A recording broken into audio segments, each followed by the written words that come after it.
Վերջերս հանրային հեռուստաընկերությամբ հեռարձակվել էր Քվենտին Տարանտինոյի «Մի անգամ Հոլիվուդում» ֆիլմը հայերեն թարգմանությամբ։ Հակոբ Կարապետյանի թարգմանությամբ ֆիլմը բավական լավ արձագանքներ էր ստացել, ավելի ճիշտ, լավ արձագանքներ էր ստացել ոչ միայն ֆիլմը, այլև հենց թարգմանությունը։ Պետք է խոստովանեմ, որ ես միայն բոլորովին վերջերս էի իմացել, որ ֆիլմի թողարկումից հետո Քվենտին Տարանտինոն նաև համանուն գիրք էր գրել «Մի անգամ Հոլիվուդում»։ Գիրքը ըստիս Տարանտինոն գրել է այն նույն պատճառով, որով ես օրինակ նայել եմ ֆիլմը 10 անգամ։ Շատ դժվար է դուրս գալ մի անգամ Հոլիվուդումի աշխարհից։ Շատ դժվար է թողնել Ռիքին ու Քլիֆին հենց այնպես։ Ախր Ռիքն ու Քլիֆը մեր աղբերներն են, ոնց կարելի է նրանց մոտ չվերադառնալ ու հետները միմիթաց չխմել։ Բա այն գրողի տարած հիպիները, չէ, անպայման պետք է վերադառնալ ու այդ անիծյալ Մենսոնի լակոտներին ցխել ու վառել։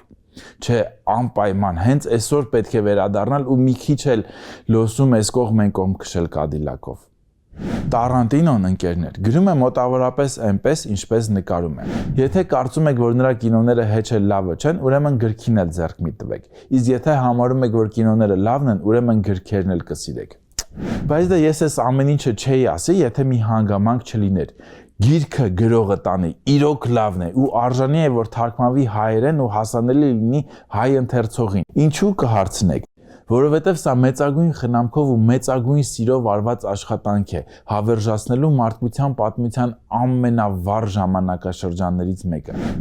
Ով գիտի, թե ինչեր կկատարվեն նորաթուխ հայ կինոգործիչների հոգիներում, երբ նրանք տեսնեն այդ ժամանակաշրջանը իրենց աչքերով։ Հոլիվուդ, 1969 թվական։ Դուք պետք է այնտեղ լինեիք։